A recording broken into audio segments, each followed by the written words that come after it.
What's up, YouTube? This is Too Raw for TV, so I have to do a video. I gotta at least touch on this. How in the fuck, Washington, did you blow a 35-point lead? How did you do this?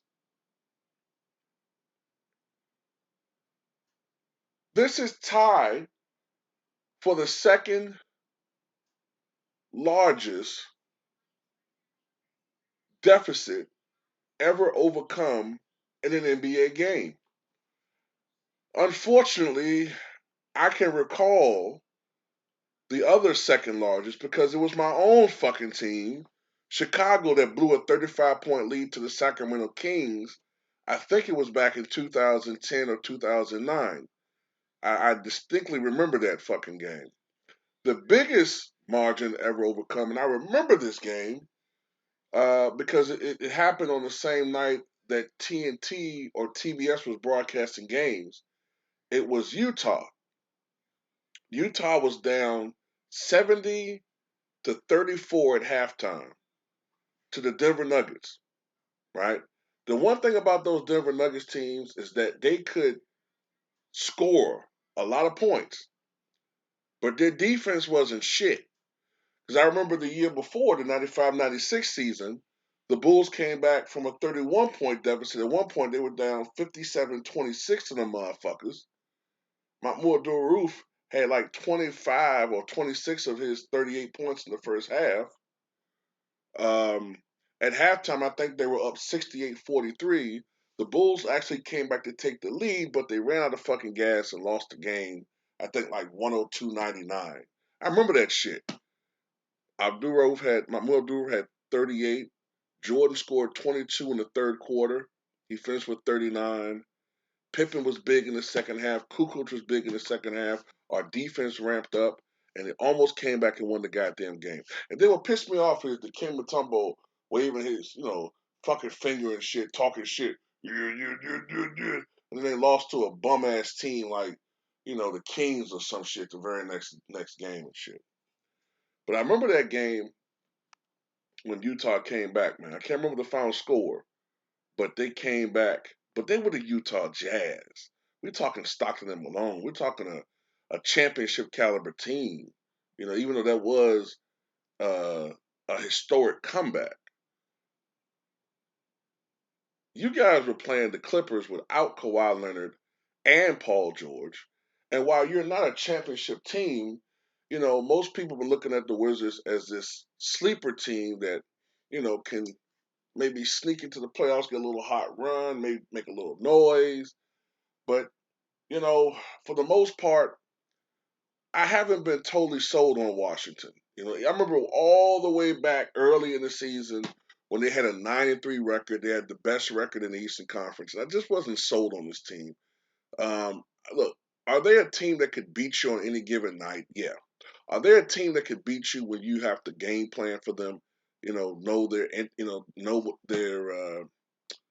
tendencies. And you get the game plan for a 7-game series. Are they a team that could really beat most teams?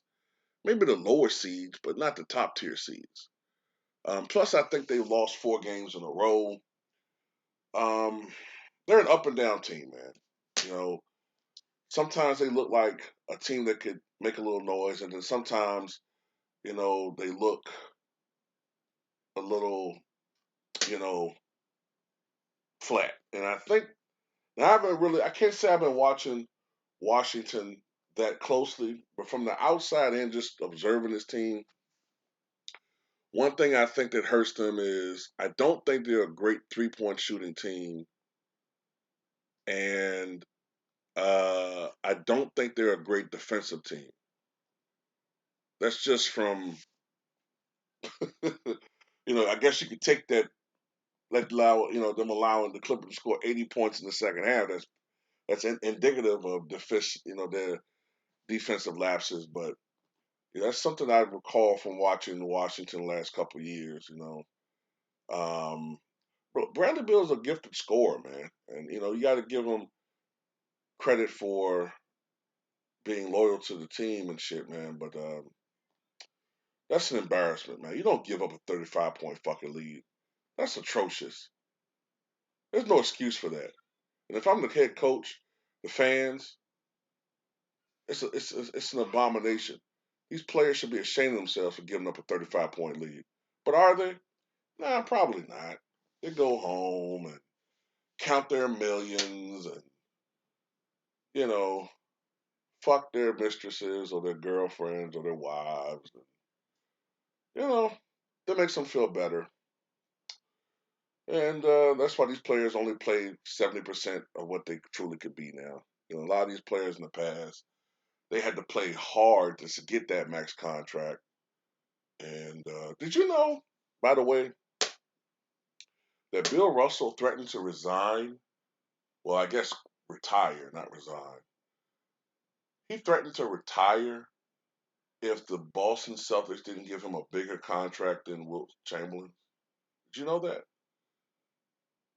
Wilt was the first to have a $100,000 contract.